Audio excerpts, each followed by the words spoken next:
ये खरगोश की कहानी दिल छू लेगी। एक बार की बात है, एक हरे भरे घास के मैदान में सुहासी नाम की एक खरगोश रहती थी। अब सुहासी कोई आम खरगोश नहीं थी। वह पूरे जंगल में अपने दयालु दिल और कोमल स्वभाव के लिए जानी जाती थी। उसकी फर सबसे सॉफ्ट व्हाइट थी, उसकी आंखें चमकती थीं और उसकी मुस्कान सबसे उदास दिन को भी रोशन कर सकती थी। हर सुबह सुहासी अपने आरामदायक बिल से बाहर निकलती और एक छोटे से डांस के साथ सूरज का स्वागत करती। पक्षी भी उसके साथ चहकते थे और फूल भी उसकी धुन पर झूमते हुए लगते थे। लेकिन जो बात सुहासी को सचमुच खास बनाती थी, वह थी किसी भी जरूरतमंद की मदद करने की उसकी इच्छा। एक दिन जब सुहासी कुछ ताजी घास खा रही थी, उसे मदद के लिए एक धीमी सी आवाज सुनाई दी। उसने अपने कान हिलाए और आवाज का पीछा किया तो देखा कि एक छोटी सी गौरैया एक कंटीली झाड़ी में फंसी हुई है। बिना सोचे समझे सुहासी ने सावधानी से कांटों को कुतरकर डरी हुई चिड़िया को आजाद कर दिया। थैंक यू सुहासी, तुम एक सच्ची दोस्त हो। सुहासी की दयालुता की बात तेजी से फैल गई। जल्द ही पूरे घास के मैदान से जानवर उसकी मदद के लिए आने लगे।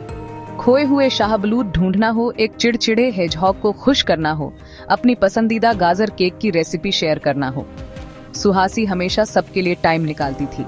बदले में कुछ भी उम्मीद नहीं करती थी। लेकिन एक दोपहर एक भयंकर तूफान जंगल से गुजरा। हवा तेजी से चल रही थी, पेड़ कांप रहे थे और बारिश शीटों की तरह बरस रही थी। सुहासी का बिल सुरक्षित था, लेकिन उसे अपने दोस्तों की चिंता थी। तूफान का सामना करते हुए वह एक शेल्टर से दूसरे शेल्टर में कूदती रही, यह सुनिश्चित करने के लिए कि हर जानवर सुरक्षित और गर्म है। उसने अपना खाना भी उन लोगों के साथ शेयर किया जो भूखे और डरे हुए थे। जब सूरज आखिरकार बाहर निकला तो जानवर सुहासी के चारों ओर इकट्ठा हो गए। उन्हें एहसास हुआ कि उसने उनके लिए कितना कुछ किया था और साथ में उन्होंने सिर्फ उसके लिए एक सरप्राइज पिकनिक करने का फैसला किया। रसीली बेरीज, कुरकुरी गाजरें और गाजर के आकार का एक बड़ा खूबसूरत केक था। सुहासी खुशी और कृतज्ञता से भर गई। उसने अपने दोस्तों को देखा और कहा, दूसरों की मदद करने से सबसे बड़ी खुशी मिलती है।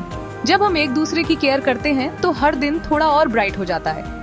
और इस तरह सुहासी प्यारी खरगोश की कहानी हमें याद दिलाती है कि दयालुता घास के मैदान का असली जादू है। चाहे आप कितने भी छोटे क्यों ना हो, आपका कोमल दिल एक बड़ा बदलाव ला सकता है। सुहासी की कहानी सुनने के लिए थैंक्स। याद रखें कि आप जहां भी कूदें, थोड़ी दयालुता फैलाएं।